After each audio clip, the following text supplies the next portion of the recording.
नमस्कार, आप देख रहे हैं मिनट न्यूज और मैं आपके साथ से चलाइए नजर डालते हैं आज की खास खबरों पर। उज्जैन में मासूम से रेप की कोशिश, पीट पीट कर की हत्या। उज्जैन जिले की खाचरोद तहसील में 9 वर्षीय मासूम के साथ हुई दरिंदगी ने मानवता को शर्मसार कर दिया। इलाज के दौरान बच्ची की मौत के बाद डॉक्टरों की रिपोर्ट में सच्चाई सामने आई। पुलिस जांच में आरोपी रियाज खान ने जुर्म कबूल कर लिया है। मासूम अपनी नानी के घर आई थी और रविवार को वह घर के बाहर खेल रही थी, तभी आरोपी ने घर जा पहुंची। बच्ची को अकेला देखकर रियाज खान की नीयत बिगड़ गई और उसने बच्ची के साथ दुष्कर्म का प्रयास किया। जब बच्ची चीखने चिल्लाने लगी तो रियाज ने उसे धक्का दे दिया और बोरी में डालकर डंडे से खूब पीटा। कुछ देर में बच्ची को मरा हुआ समझकर रियाज उसे छोड़कर घर के से बाहर निकल गया।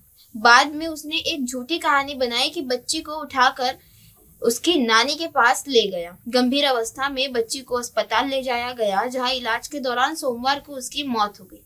पुलिस ने एफएसएल की टीम और डॉग स्क्वाड को काम में लगाया और आरोपी रियाज के घर जांच की। पुलिस का कहना है कि आरोपी रियाज ने अपना जुर्म कबूल कर लिया है और उसके घर से बच्ची को मारने के सबूत भी हाथ लगे। अगली खबर, प्लेन में चूहे ने मचाया हड़कंप, बीच में ही रद्द करनी पड़ी फ्लाइट। वीडियो सोशल मीडिया पर वायरल।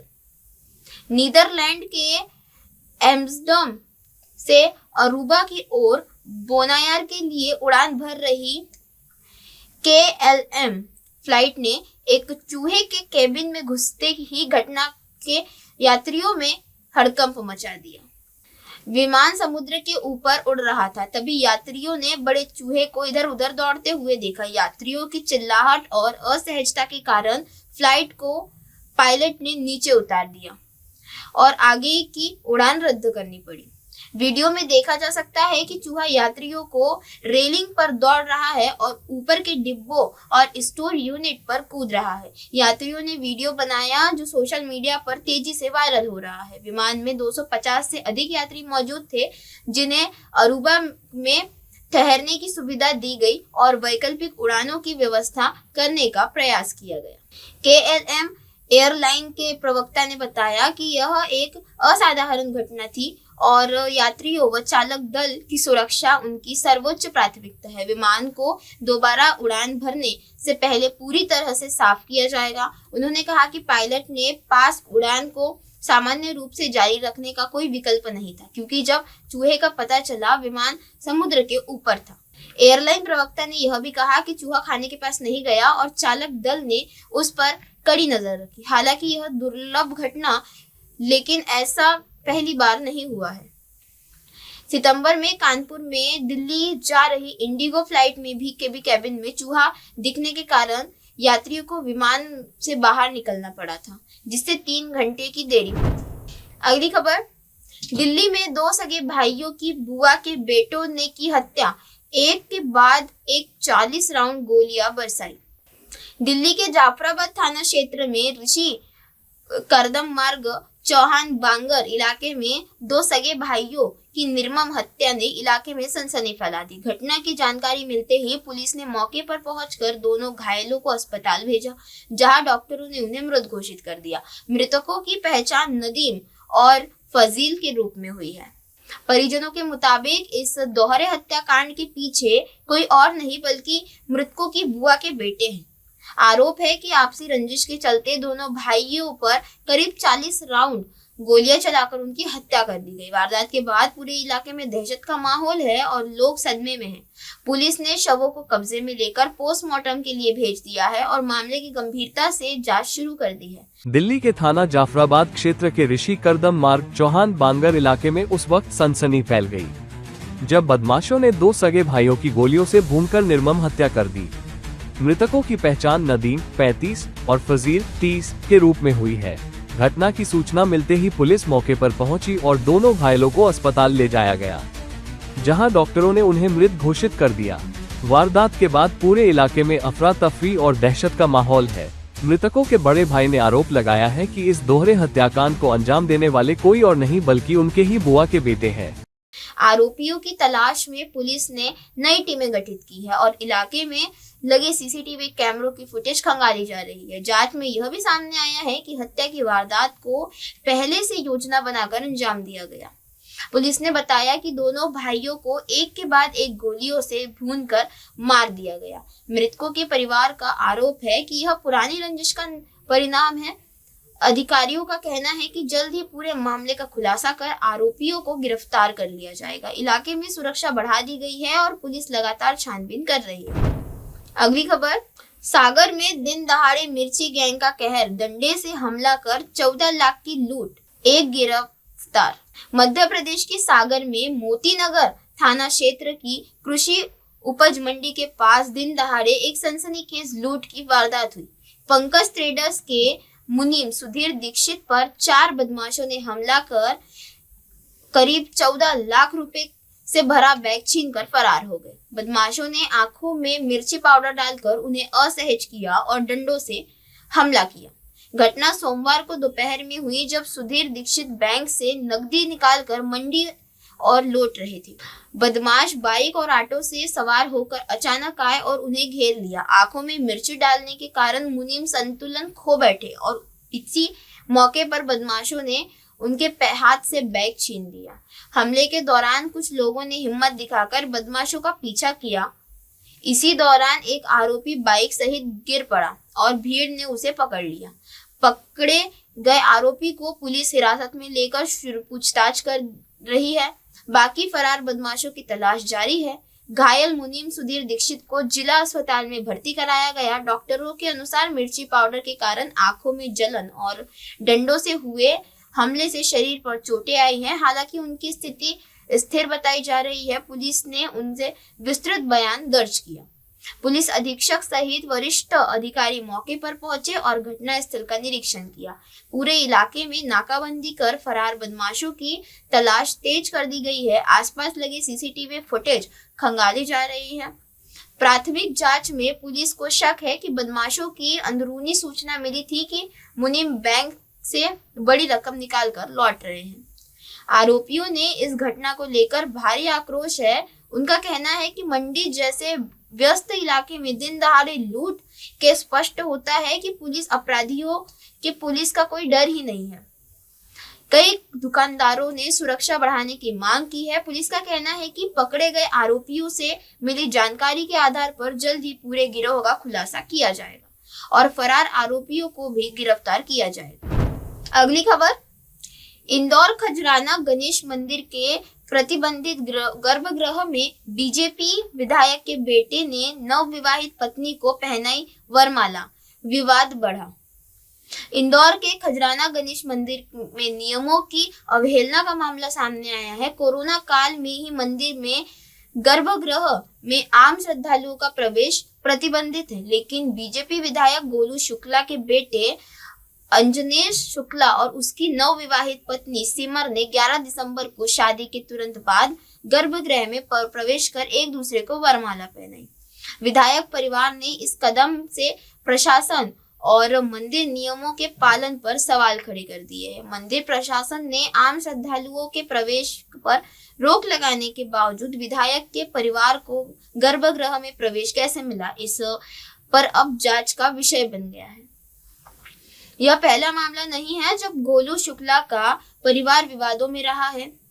इससे पहले छोटे बेटे रुद्राक्ष शुक्ला पर देवास के चामुंडा माता मंदिर में जबरन पट खुलवाने और उज्जैन के महाकाल मंदिर में गर्भगृह में प्रवेश करने के आरोप लग गए हैं। वायरल होने के बाद सोशल मीडिया और स्थानीय समुदाय में गहरा आक्रोश देखा गया है। लोगों ने नियमों के उल्लंघन और विशेषाधिकार का विरोध किया है, जबकि प्रशासन की निष्पक्षता पर भी सवाल उठाए जा रहे हैं। मंदिर के नियमों के अनुसार गर्भगृह में प्रवेश केवल समिति अवसरों पर ही अनुमति है। इसके बावजूद विधायक के बेटे और बहू का प्रवेश प्रशासनिक छूट या किसी विशेष अनुमति के कारण हुआ या नहीं, इसका अभी स्पष्ट होना बाकी है। विधायक परिवार के गर्भगृह में प्रवेश करने की यह घटना ने नियमों और समानता के पालन को लेकर चर्चाओं में जोर फिर गर्म कर दिया है। प्रशासन की ओर से इस पूरे मामले में प्रशासन की ओर से इस पूरे मामले में क्या कदम उठाए जाते हैं, इसे लेकर सभी की निगाहें टिकी है। स्थानीय जनमानस का कहना है कि मंदिरों में नियम सभी के लिए समान रूप से लागू होने चाहिए। किसी की पद या स्थिति के आधार पर विशेष छूट देना सामाजिक असमानता को बढ़ाता है। हालांकि अभी तक मंदिर प्रशासन और विधायक परिवार की ओर से इस मामले में कोई आधिकारिक टिप्पणी नहीं आई है। यह देखना होगा कि प्रशासन अब घटना को लेकर क्या रुख अपनाता है और भविष्य में नियमों के पालन को कैसे सुनिश्चित करता है। अगली खबर, सब इंस्पेक्टर प्रेमिका को गैर मर्द के साथ पकड़ा, वकील ने की खुदकुशी। ग्वालियर में एक वकील ने शादी से पहले प्रेमिका की बेवफाई से आहत होकर आत्महत्या कर ली। मृतक वकील की शादी 30 दिसंबर को महिला सब इंस्पेक्टर से तय थी। सरप्राइज देने पहुंचे प्रेमी ने प्रेमिका के घर गैर मर्द को पकड़ा। मृतक की पहचान वकील मृत्युंजय चौहान के रूप में हुई है। मृत्युंजय और प्रीति पिछले 5 साल से लिव इन रिलेशनशिप में रह रहे थे। कभी प्रीति ग्वालियर आती थी तो कभी मृत्युंजय मुरैना जाता था। मृत्युंजय ग्वालियर के आदर्शपुरम इलाके में किराए के मकान में रहता था और प्रीति की पोस्टिंग मुरैना में थी। शनिवार को मृत्युंजय ने प्रीति को बताए बिना मुरैना जाकर उसे सरप्राइज देने की योजना बनाई। घर पहुंचने पर उसे पता चला कि प्रीति के कमरे में एक गैर मर्द छुपा हुआ है और घर के में शराब की बदबू फैली हुई थी। किचन में छुपे पुलिसकर्मी आरक्षक अराफत को जब मृत्युंजय ने पकड़ा तो अराफत ने उसके साथ मारपीट की। मृत्युंजय ने इस पूरे मामले की शिकायत मुरैना के आवेदन देकर करने की कोशिश की, लेकिन कोई सुनवाई नहीं हुई। इसके बाद वह ग्वालियर लौट आया और अपनी मां को फोन कर बताया कि उसके साथ बहुत बड़ा धोखा हुआ है। सोमवार को आदर्शपुरम स्थित उसके घर के पास उसका शव फांसी में फंदे पर लटका मिला। अगली खबर, पटना से गिरफ्तार हुई कुख्यात लेडी डॉन, हत्या और अवैध शराब तस्करी में थी वांछित। पटना सिटी थाना क्षेत्र में पुलिस ने एक कुख्यात महिला अपराधी को गिरफ्तार कर बड़ी सफलता हासिल की है। इलाके में लेडी डॉन ने नाम से चर्चित यह महिला हत्या समेत दर्जनों संगीन मामलों में वांछित थी। पुलिस के अनुसार वह कमर में पिस्तौल रखकर चलती थी और अपराध की वारदातों में बेखौफ अंजाम देती थी। एक समकालीन अभियान चल रहा था 14 तारीख के सुबह और वरीय पुलिस अधीक्षक महोदय पटना इसका नेतृत्व कर रहे थे और इसी क्रम में SHO चौक को एक गुप्त सूचना मिला और धवलपुरा TOP के समीप फरार और वांछित अपराधी सुमन देवी की गिरफ्तारी सुनिश्चित की गई है। सुमन देवी जैसे कि आपको पता है कि कुख्यात अपराधी जो कि टॉप 10 की लिस्ट में भी पटना पुलिस में शामिल था, जयकांत उनकी पत्नी है और जयकांत के ऊपर तकरीबन 35 आपराधिक इतिहास है जो कि आर्म्स एक्ट, रंगदारी, मद निषेध, हत्या से संबंधित है और पटना पुलिस ने उन्हें कुछ महीने पहले ही गिरफ्तार कर जेल में भेज दिया है। और सुमन देवी के ऊपर 12 केस आपराधिक मामले दर्ज हैं जो कि हत्या और मद निषेध से संबंधित हैं। ये दोनों जो है अवैध शराब का कारोबार पटना सिटी और अन्यत्र जगह चलाते थे, साथ में ही करते थे, साथ में बिल्कुल साथ में करते थे।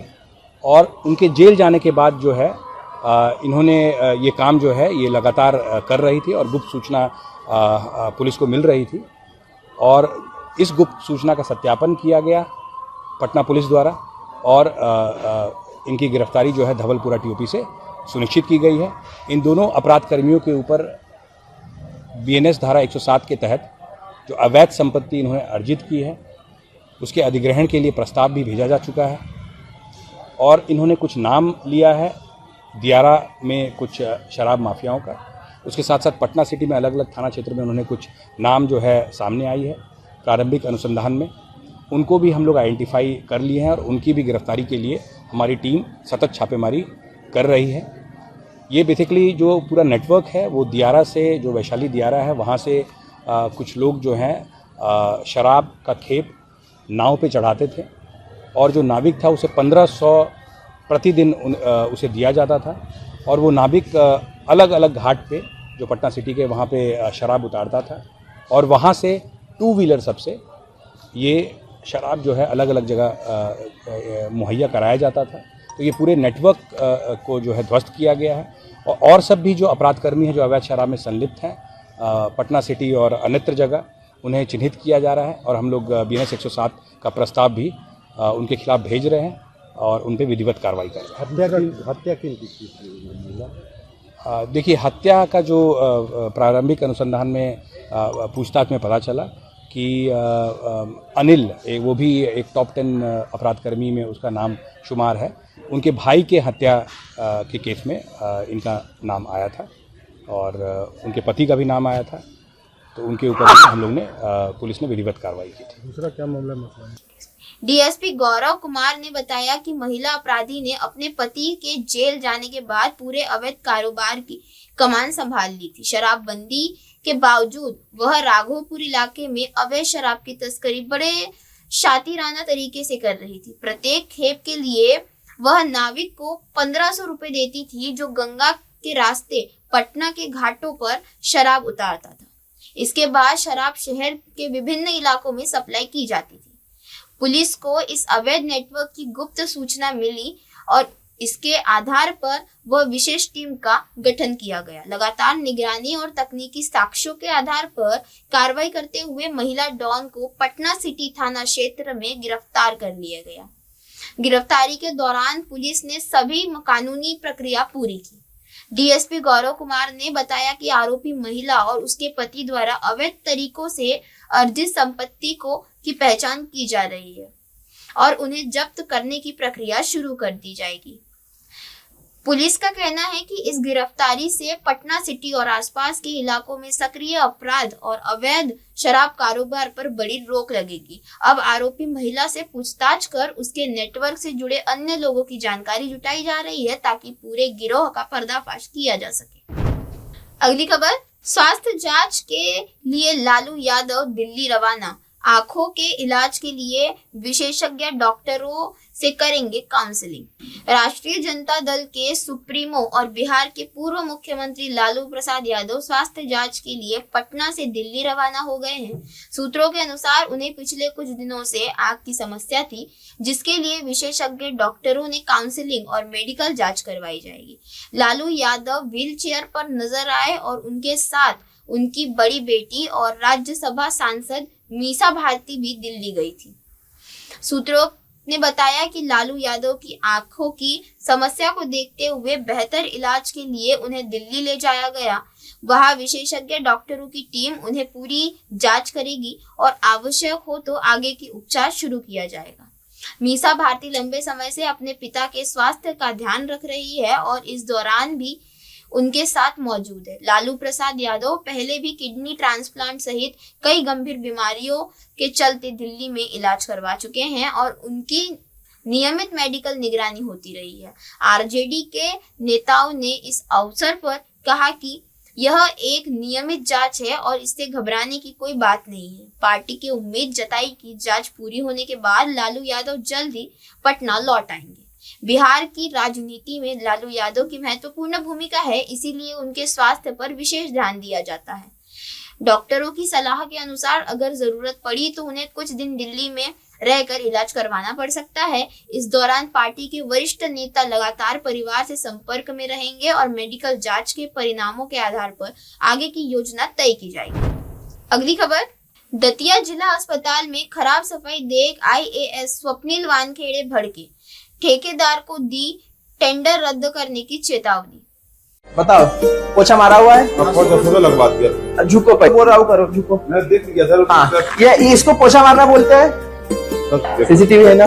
कितने बजे मारा? सुबह के टाइम। अगर नहीं होगा तो टेंडर कैंसिल करूंगा मैं। बिल्कुल सर, आप देखो ना, धूल है पूरी गली में, इसमें पूरी में। अच्छा, यहाँ कोई आया है क्या? यहाँ देखो, 2 घंटे का ये अभी सिर्फ 10:30 बज रहे हैं। अच्छा लगाया ना तुमने, तो आप मुझे घिस के हाथ कहीं भी लगाओ, घिसो। हाँ देखो, पोछा लगाया हुआ है ये 10 आ रही है। 1 घंटे का पोछा है, वो भी सुबह का, वो भी 10 का नहीं है ना। मध्य प्रदेश के दतिया कलेक्टर IAS स्वप्निल वानखेड़े ने जिले के जिला अस्पताल का औचक निरीक्षण किया और अस्पताल में सफाई व्यवस्था की हालत देखकर नाराजगी जताई। ट्रॉमा सेंटर, बाल और शिशु रोग विभाग, स्त्री एवं प्रसूति रोग विभाग, step down unit, OPD ward और शौचालय का निरीक्षण करते हुए उन्होंने कई जगहों पर गंदगी और धूल जमी हुई देखी। कलेक्टर ने खुद फर्श पर हाथ फेरकर धूल की जांच की और सफाई सुपरवाइजर को फटकार लगाई। उन्होंने सुपरवाइजर से पूछा, क्या इसे पोछा मारना बोलते हैं? इस पर सुपरवाइजर ने बताया कि सफाई करवा दी गई थी, लेकिन कलेक्टर ने कहा कि सुबह के 10:30 बजे भी फर्श पर धूल जमी हुई है और उन्होंने चेतावनी दी कि अगर सफाई में सुधार नहीं आया तो टेंडर रद्द करवा दिया जाएगा। स्वप्निल वानखेड़े ने कहा कि अस्पताल में आने वाले हर मरीज सुरक्षित, स्वच्छ और सम्मानजनक वातावरण पाने का हकदार है। उन्होंने संबंधित अधिकारियों को तत्काल सुधार और नियमित निगरानी के निर्देश दिए। उनका कहना है कि स्वच्छता में किसी भी प्रकार की लापरवाही बर्दाश्त नहीं की जाएगी।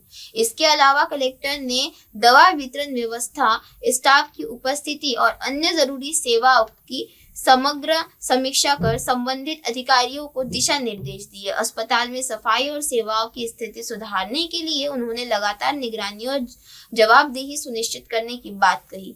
उनका यह निरीक्षण सोशल मीडिया पर वायरल हो गया है। अगली खबर, जबलपुर जिला अस्पताल में मरीजों के साथ चूहे का आतंक।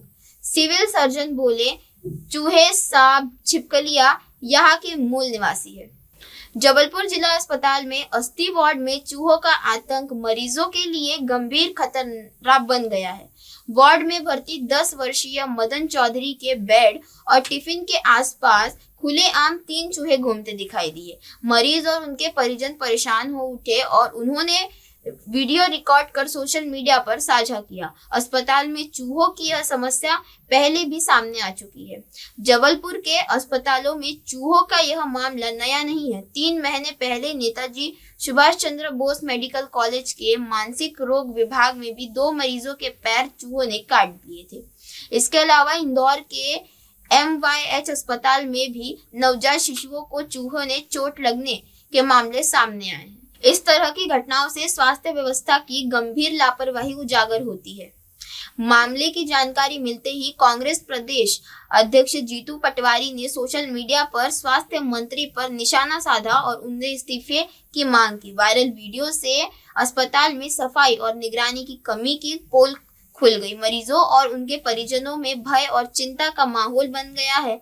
इस गंभीर मुद्दे पर जबलपुर जिला अस्पताल के सिविल सर्जन नवीन कोठारी ने कहा कि अस्पताल बहुत पुराना है और निर्माण कार्य के कारण पुरानी पाइपलाइनें क्षतिग्रस्त हो गई है। उन्होंने बताया कि चूहों, सांप, छिपकलियां वहां के मूल निवासी है। उन्होंने स्टाफ बढ़ाने, मरीजों को खाने के दौरान सावधानी बरतने और पेस्ट कंट्रोल टीम को सक्रिय करने के निर्देश दिए। सिविल सर्जन ने कहा कि मरीजों की सुरक्षा के लिए निरंतर प्रयास किए जा रहे हैं और सफाई व्यवस्था में सुधार के लिए ठेकेदार को नोटिस दिया जाएगा।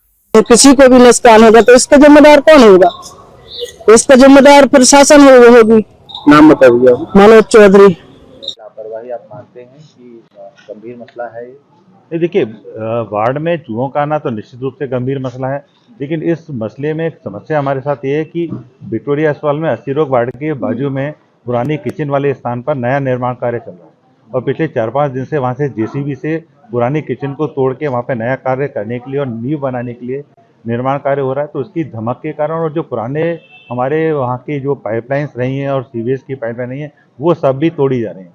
तो सामान्य तौर पर ये विक्टोरिया अस्पताल बहुत पुरानी बिल्डिंग है और इस बहुत पुरानी बिल्डिंग की जो पुरानी कच्ची पाइपलाइंस थी वो अब चूंकि नई बन जाएंगी तब तो हम सारी चीज़ों को कंट्रोल कर लेंगे, लेकिन ये जो पुरानी अभी हम हटा रहे हैं और उसके अंदर जो रोडेंट्स रहे हैं वो भी हमारे कंट्रोल में नहीं है। तो ये चीज़ देखिए निश्चित रूप से बहुत गंभीर है और हमारे को मानवीय दृष्टिकोण से भी देखना चाहिए, क्योंकि इस तरीके की चीज़ें हमारे मरीजों के लिए घातक हो सकती हैं।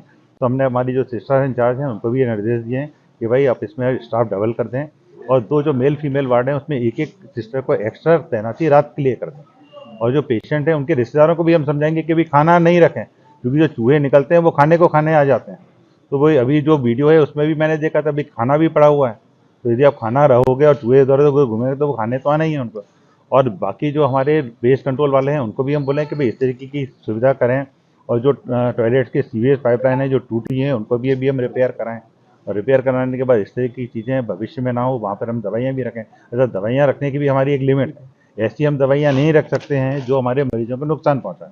तो सारी कंस्ट्रेंट्स के साथ में जो भी हम बेहतर होगा वो करेंगे, और निश्चित रूप से हमारा पूरा प्रयास रहेगा कि जो हमारे विक्टोरिया अस्पताल के मरीज हैं उनको अच्छा इलाज मिले, सुरक्षात्मक इलाज मिले, और वो यहाँ से सही होकर स्वास्थ्य लाभ लेकर अपने ये तो चूहे की बात आप कर रहे हैं, लेकिन हमने पूरे अस्पताल देखा, अंदर निरीक्षण किया, तस्वीरें बता रही है कि स्थिति बहुत भयानक है। वहाँ पर ना सफाई व्यवस्था है, ना बेड मेंटेनेंस है, ना पंखे मेंटेनेंस है। तो ये तो नहीं, देखिए जो सफाई व्यवस्था है भाई, सफाई के लिए हमने जो विक्टोरिया अस्पताल की सफाई व्यवस्था को ठेके पे दिया, जो भी शासन के निर्देश हैं उन निर्देश के अनुसार जो भी सफाई कर्मी हैं वो कार्य कर रहे हैं।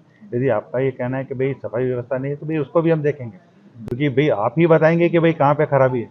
जब आप बता रहे हैं कि भाई खराबी है तो हमने मान लिया कि भाई खराबी है, अब उसको सही करना, अब आप ये बताएं भाई कौन से वार्ड में खराबी है, तो फिर हम उस वार्ड की सिस्टर को बोलते हैं कि भाई ये कार्य जो है सफाई व्यवस्था का ध्यान रखना वार्ड की इंचार्ज सिस्टर का काम होता है। और हमारे एक ग्रुप बना हुआ है, उस ग्रुप में सफाई होते हुए भी पोस्ट होती हैं, और सफाई के बाद सिस्टर होती है, वो हमारे से कम्युनिकेशन होता है। क्योंकि आज के समय में विक्टोरिया अस्पताल की पूरी सफाई व्यवस्था ठेके पे दी हुई है।